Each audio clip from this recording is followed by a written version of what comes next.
Hello, and welcome back to the Mechanochemistry discussions.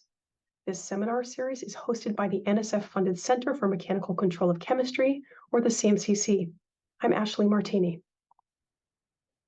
The goal of our seminar series is, as always, to bring the community together. The seminars stream live on the third Thursday of every month at 11 a.m. Eastern. They are also available to watch anytime on the YouTube channel. I encourage you to go to the YouTube channel and check out the wonderful array of speakers we have already had as part of the seminar series. We also have a great group of speakers planned for the upcoming months, and we hope you will join us for all of them. Before we get started, a few quick thanks. Dr. James Batiste, the Center Director, Jennifer Belsick, the Center's Administrative Coordinator, and Katie Floyd, a CMCC student without whom the seminar would definitely not happen. We thank them all. Thank you as well for joining us here at the Mechanochemistry discussions. Please do subscribe and follow us on YouTube and also on Twitter. And lastly, a few quick guidelines. Reminder that the seminar is being recorded. If you do have questions during the presentation, you may either email them to us at cmccdiscussions@gmail.com, or you can type them directly into the YouTube chat. Either way, they will be propagated to the speaker at the end of the seminar.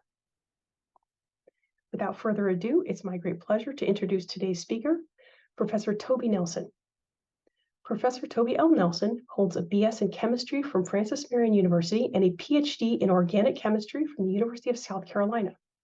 Dr. Nelson was also UNCF Merck postdoctoral fellow in organic materials at Carnegie Mellon University under the advisement of Professor Richard D. McCullough. He is currently a research associate professor of clean manufacturing and advanced materials at the University of Tennessee Oak Ridge Innovation Institute. Previously, he was an associate professor in the Department of Chemistry and director of student engagement and STEM initiatives in the College of Arts and Sciences at Oklahoma State University.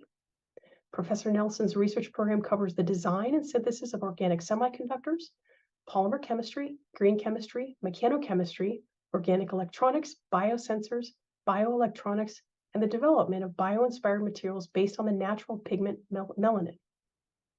His current research focuses on the design and synthesis of organic materials via green methods such as green solvent usage, carbon-hydrogen functionalization, and solvent-free techniques like high-speed ball-milled reactions and polymerization.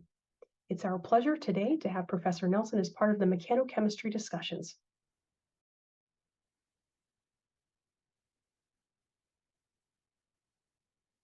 Hello, it's Toby Nelson, and today I'm going to give a presentation about catalytic mechanopolymerization.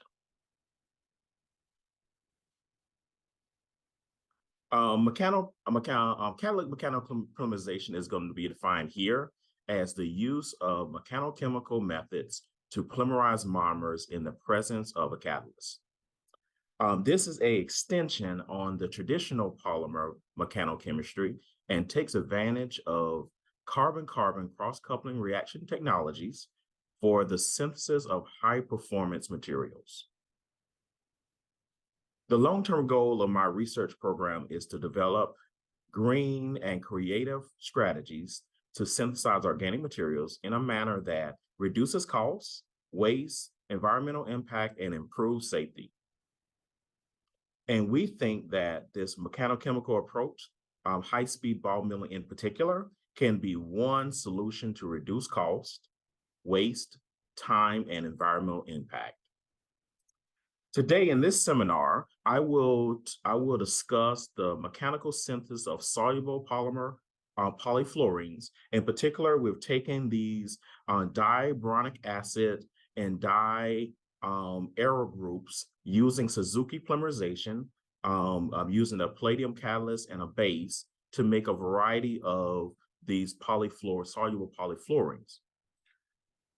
I'm also going to tell a story about our ring opening polymerization, that we've used an organic catalyst and a weak base using high speed ball milling to make a variety of polylactic acid and polylactic acid nanoparticles in the ball mill. And what we're going to talk about today is how reaction conditions can influence their polymerization results.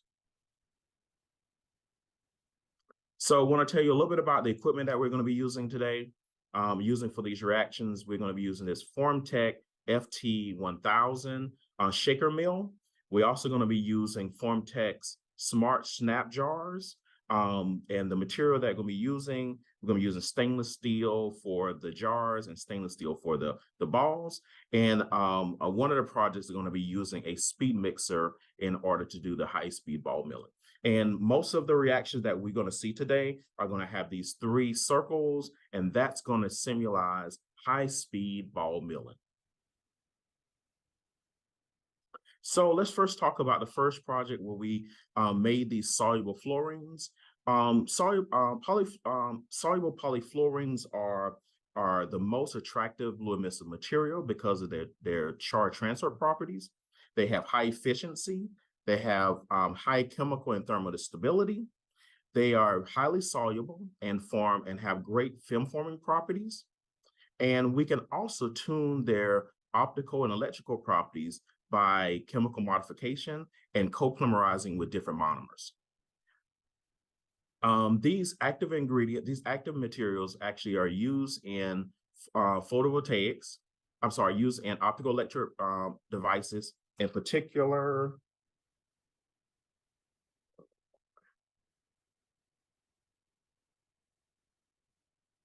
In particular, they're used in light emitting diodes.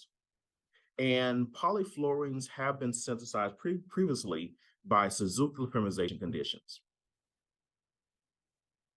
So a former graduate student, Tharika, in my group, decided to first think about synthesizing these materials by taking this diboronic acid, dioctofluorine, plus this dibromine octofluorine compound in the presence of a palladium catalyst and a small base in order to make this polyfluorine, octofluorine polymer on the bottom. She decided this in solution first. So she took those 2 monomers plus palladium acetate, potassium carbonate, a biphase solution, toluene, and water at 100 degrees for 2 days, and she were able to get this polymer in an average yield of 53%, a number average molecular weight of 9.3, and a polydispersity of 1.9. When she then conducted this in the ball mill by using palladium acetate and potassium carbonate, high-speed ball milling for 30 minutes, you can see that she was able to get a higher yield of 57% yield, a higher number average molecular weight of 9.9, and a polydispersity of 2.3. So let's take a look at how does these 2 reactions compare.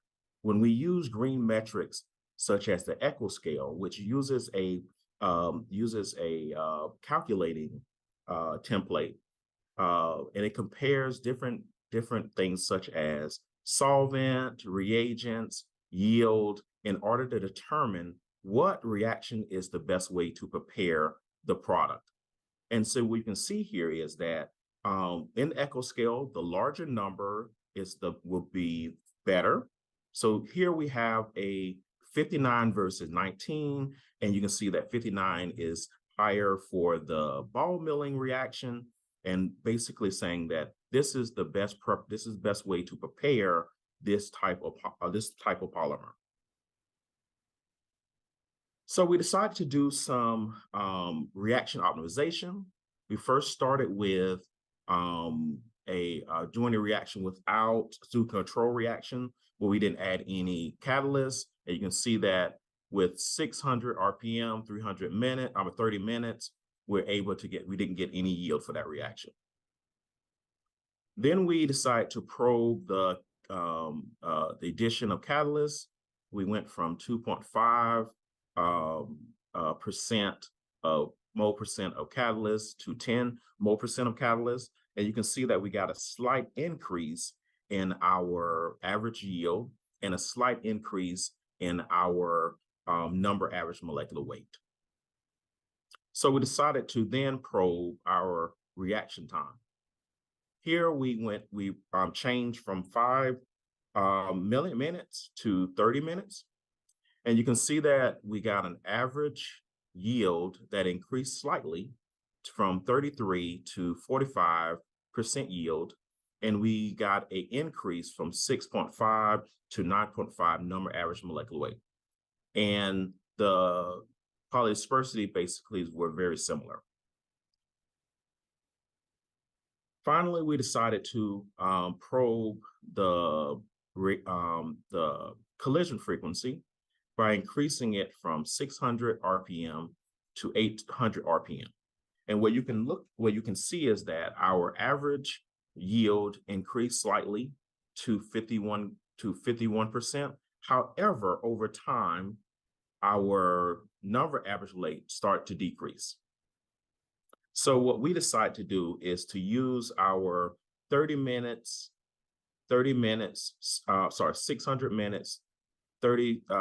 600 RPM, 30 minutes, and 10% catalyst loading for the additional reactions. Finally, we decided to increase the amount of starting material. The original reactions that we conduct are done with 100 milligrams of starting material. Here we decided to do 500 grams. And you can see our yield, we got the highest yield of 57% yield, and we got the highest normal average molecular weight, and we've gotten a reasonable polydispersity from this reaction. But most of you are thinking, what can you do with diverse monomers? So we decided to take that dibronic acid octofluorine and synthesize it and do a Suzuki coupling reaction with dibromo benzodithiazole using palladium catalyst and potassium carbonate, high-speed ball milling to make this polyfluorene dithiazole copolymer in the ball mill. But what we have noticed is when we had milling times that were greater than 5 minutes, we were able to got more insoluble polymers. However, when we were able to do them less than 5 minutes at 1200 RPM and 10% mole percent, we were able to get yields of 45% and the reasonable molecular weights for this type of polymer. But let's talk about what is going on at higher yields, at higher reaction times. First thing I need to tell you is that let's talk about how we purify these polymers. Well, after a reaction is conducted, we then pour this reaction into methanol and precipitate the polymer. We then pour that polymer into a thimble. A thimble is actually the figure to the right. And we do a purification called toxic extraction, where we wash the polymer with methanol to remove monomers. We wash the reaction with hexane or acetone to remove the oligomers. And then we finally isolate the polymer with a chlorinated solvent, such like chloroform, to extract the polymer out. And what you can see here on the far right is that there's a lot of material still left in the thimble. And what we have, after doing several analyses, we assume that these are high molecular weight polymers that was formed and maybe cross-linked, and that's the reason why they're not soluble. And that's one reason why we're getting lower yields. So we extended that to another polymer where we had this diamino branch fluorine. And one of the things that I have been really interested in is how do we make material that we formerly couldn't make before? For example, usually when you have reactions in solvent, you need both of the monomers need to be soluble in the material. Here we can have the dibronic acid material, which would be more hydrophobic, and then we can have this diamino monomer that can be a little bit hydrophilic and still be able to conduct this reaction in the ball mill. And what you're going to see here, we're able to make this polyfluorene diaminofluorine polymer with 100 RPM for 30 minutes. And again, we're getting a yield of 45%, but we're getting pretty high molecular weights for these types of material. We extended that to how can we make a commercial material? And what you're going to see on the right here is that PFNBr, this is a commercial conductive polyelectrolyte. It's actually being used in organic field effect transistors, organic light emitting diodes, and organic photovoltaics, and even perovskite solar cells to improve the in-facial properties. And so we wanted to see if we can do this quaternization of that diamino group in order to form that conjugated polyelectrolyte. We first started with our traditional reaction where we did it in the vibrational mill. In that vibrational mill typically have a approximate temperature of 23 degrees Celsius. But when we did that reaction, we were able to get no reaction.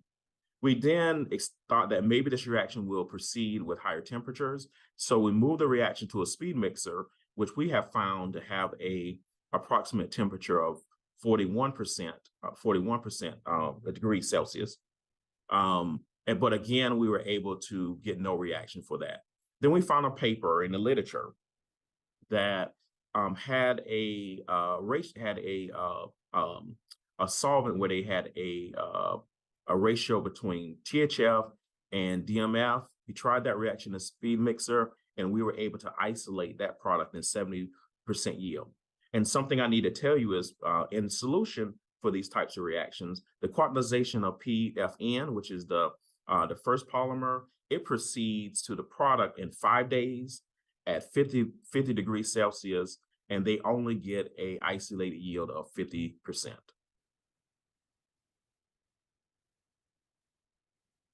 So I want to tell you about the second story where we have been trying to use mechanochemistry to make polylactic acid in the ball mill. But I want to first tell you why we decided polylactic acid. Polylactic acid is a biodegradable and biocompatible material. It's being used in a variety of things in industry, and also being used as drug delivery agents in the medical field.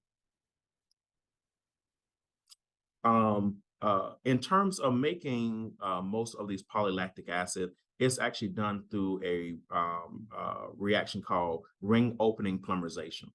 And so we have a collaborator, Dr. Averick, and he has worked with these ring opening polymerizations where he has taken naloxone, which is a drug for treating opioid poisoning. And he has used this phenol to open up the ring into forming polylactic acid, nano-linked naloxone particles. We also, another ring opening polymerization where they have done this in a solid state, Kim in 2019 have used benzoyl alcohol to open up D-lactides in order to make polylactic acid. So for this project, we wanted to synthesize and characterize phenolic polylactic acid with low molecular weight. And most of you was like, why are you doing low molecular weight polymers? Well, the reason is we want to make polymer nanoparticles, because our collaborator has determined that he can make these polylactic acid naloxone nanoparticles and have been able to treat a variety of opioid patients and for these using this chemistry. And so what we wanted to do is we wanted to have an aid that we can actually make these polymers and then later make these nanoparticles that he can be able to use in his treatment. So what we decided to do is we wanted to figure out, can we synthesize these polylactic acid in the ball mill? So we took phenol using lactide. We opened up the ring with a organic catalyst and potassium carbonate high-speed ball milling in order to make these polylactic acid, phenolic polylactic acid polymers. Then we were going to take these polylactic acid polymers, precipitate them, and try to make these nanoparticles. And then finally, he could be able to use these nanoparticles for drug delivery. So, but there's a couple of terms that we need to talk about that we're going to be talking about later on. One, we need to talk about initiation efficiency. So the phenol in the end is going to be the naloxone. It's going to be the drug. So initiator frequency is going to tell us how many of those naloxones are actually connected to the end of the polymer. Okay, so the higher, the better.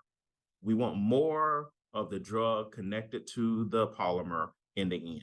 So we want to pay attention to the initiation efficiency. Next, we want to talk about conversion. We want to talk about how does the reaction proceed. So we want the reaction to proceed to completion. So we want to have more of the lactide monomer incorporated into the polymer. Okay. Well, we want the reaction to proceed. So in terms of reaction monomer being incorporated into the polymer, we want to look at the degree of polymerization, because it's going to tell us how many of those lactides actually got into the polymer. Because complete conversion only tells us that it was consumed in the reaction. It doesn't tell us that it was consumed in the final product, desired product that we want. And so the desired product here is the polymer. And so we need to pay attention to the degree of polymerization. It's going to tell us about the number of monomers that are actually included in the final product, which is the polymer. And finally, we need, I want to tell you the term of liquid assisted grinding. This is where we have added some amount of solvent to the ball mill in order to cause the reaction to proceed. So my former student, Mohammed, decided to first do this reaction in the ball mill. Here we took the phenol to the lactide 1 to 100 mole percent. He then took the thiourea catalyst, potassium carbonate, toluene at 100 degrees for 24 hours, and he was able to get the polymer with a conversion of 76%. A degree of polymerization of 113, and a low yield of 38%. However, when he took this in the ball mill, after 1 hour, he was able to get a conversion of 98%, a degree of polymerization of 218, and a yield of 87%. So let's look at the details.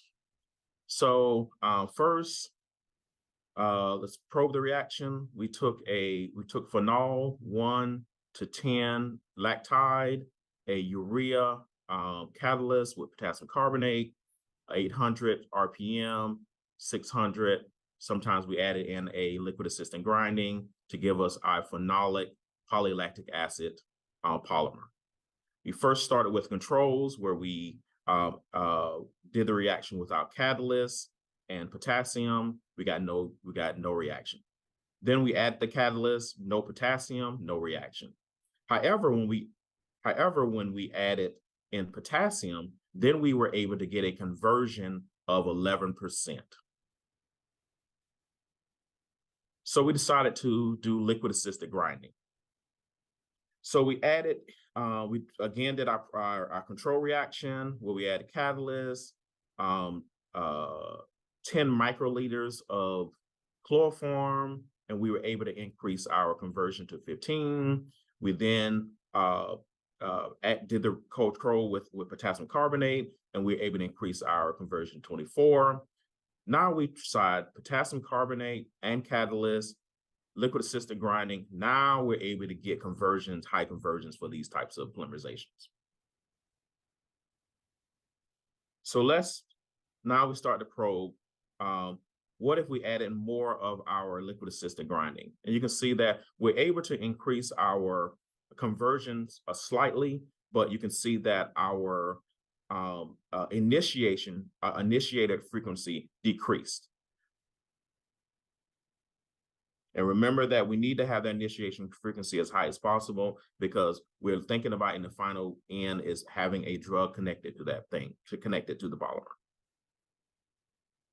Then we decided to probe the amounts of potassium carbonate. So we increased it from 5% to 10. And you can see that we got a huge hit in our initiation frequency. But we did get an increase in degree of polymerization. But remember that if we can have, if our initiating frequency is low, this is talking about the phenol, what's happening is that we're having an increase in the carbonate opening up the ring, and that's not what we want. So finally, we decided to probe different solvents, liquid assisted grinding solvents. So we went from chloroform, toluene to THF, and you can see that our initiator efficiency is pretty similar. We got it decreased a little bit for toluene for THF, but our degree of polymerization is actually pretty good. And our molecular weights are actually pretty relative to whatever. But we decided to stick with chloroform for the rest of the studies.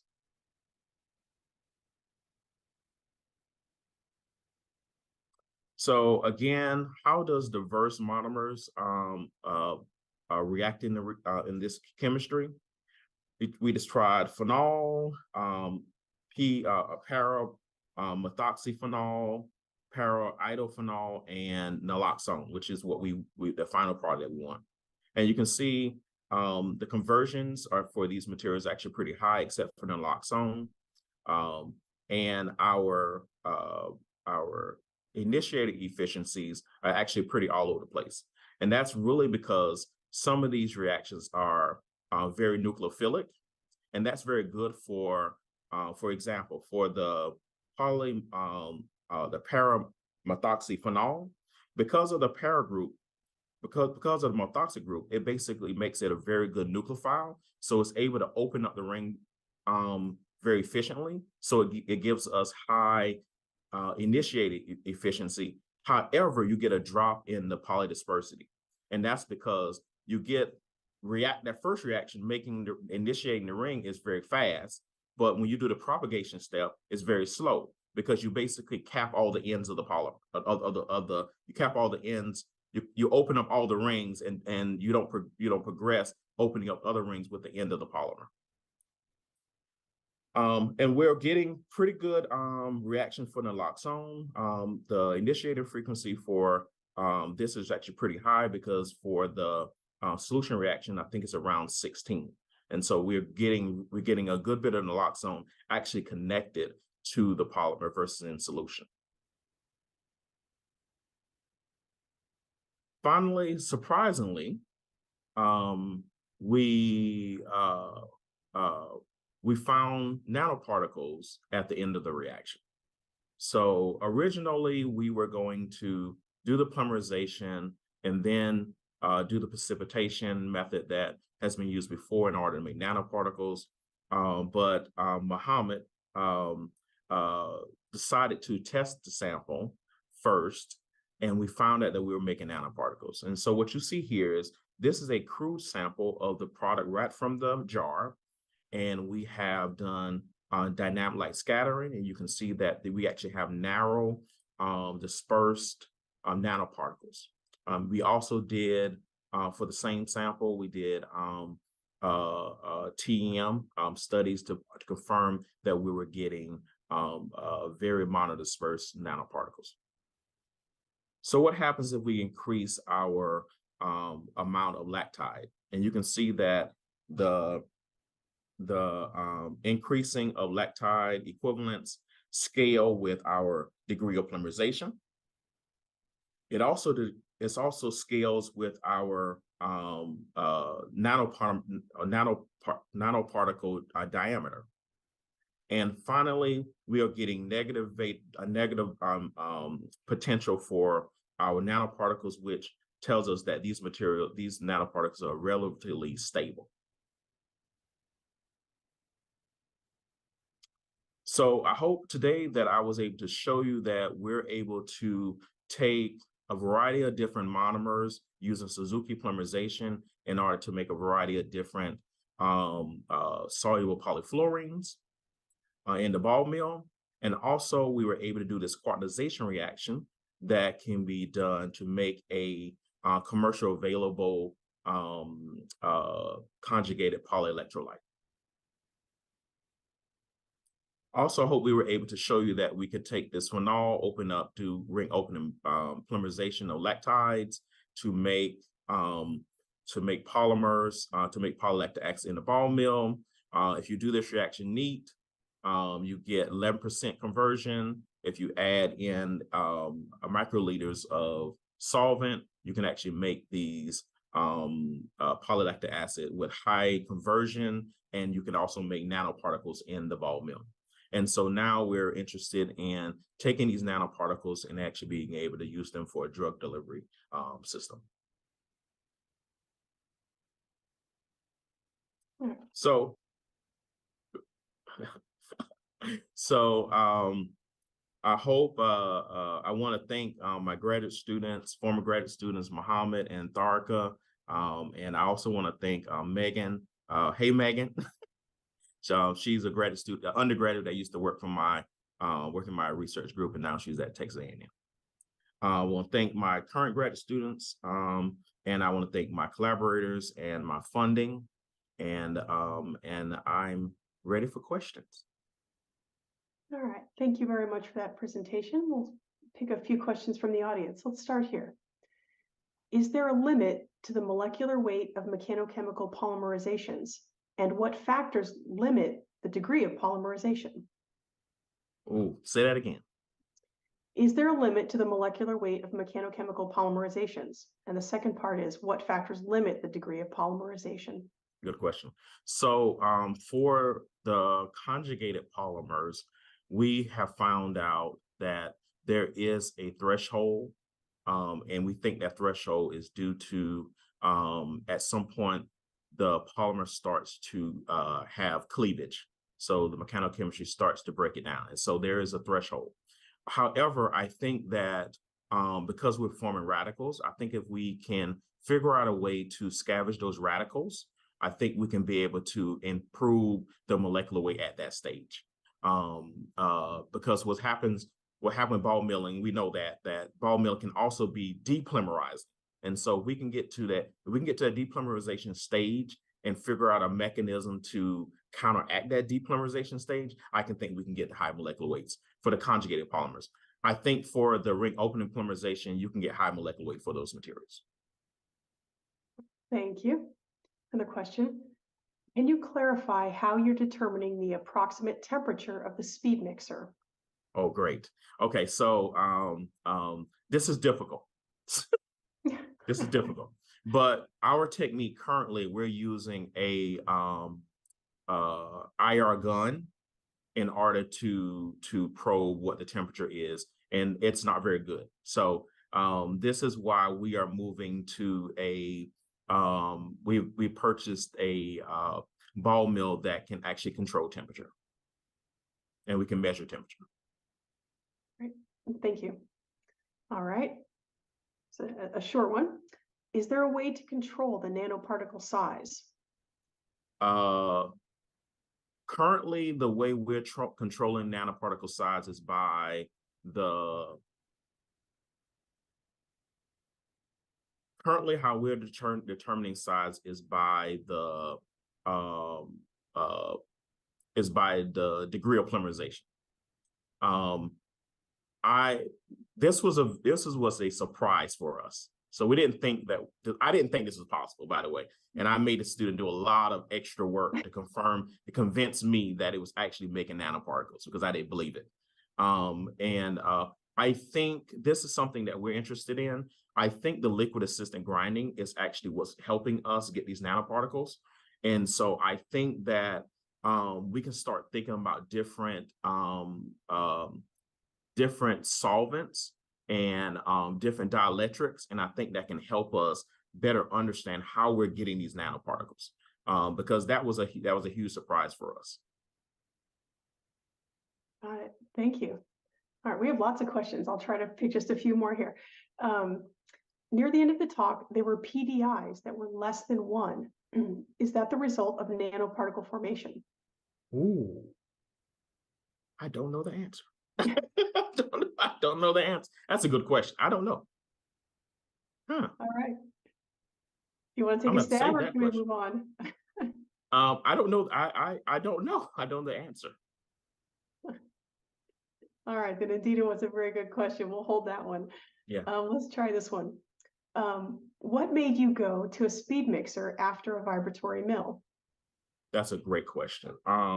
So another project that we were working on, we went, um, uh, it wasn't because it was, okay, it was another project that we were working on, and we decided to move to the speed mixer because the vibrational mixer was not available. Okay. We went to the speed mixer and we found out the reaction that wasn't working in the vibrational mill, it worked in the speed mixer. And the with the vibrational mill, I didn't bring the speed mixer really just the vibration just really shakes it back and forth. Where the speed mixer does a twisting motion also, and you actually get higher heating. And so we can determine that even roughly by using the IR gun, and we can see that we're getting temperatures that are higher in the speed mixer.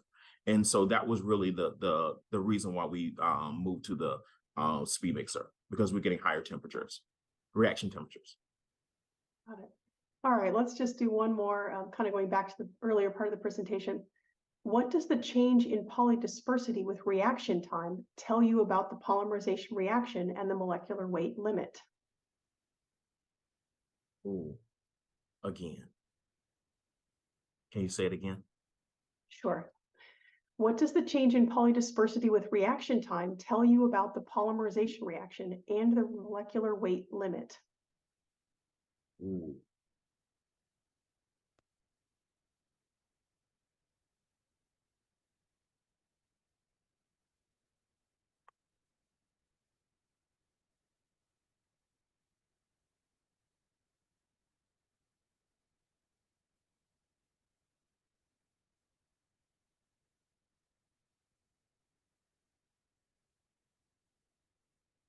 So,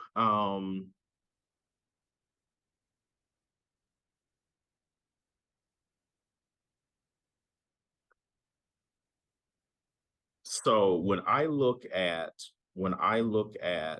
the collision frequency over time, and you look at the when we look at from entry 5 to 7, the polydispersity doesn't change much. However, when you look at from entries 2 to 4, we get an increase in polydispersity. So the molecular weights. I think we are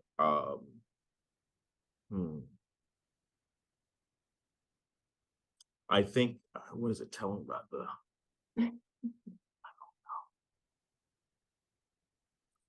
again, I think it tells us that the depolymerization, we're at when we get to higher frequencies, we're starting to get some depolymerization occurring. And we get some depolymerizations occurring, and we're also getting, I think, some cross-linking that's occurring at those higher temperatures, at those higher collision frequencies. Got it. Oh, our audience has been active today, trying to get you. Anyway, Good. well, I think we'll wrap up right there. Thank you again for that excellent presentation. Much appreciated. Thank you. Thank you, Professor Nelson, for that outstanding presentation. And thank you so much for joining us. Just a reminder that all of our previous seminar speakers are all available on the YouTube channel, and I encourage you to check them out. We also have a great group of speakers planned for the upcoming months, and we hope that you will join us for all of them. Thank you again.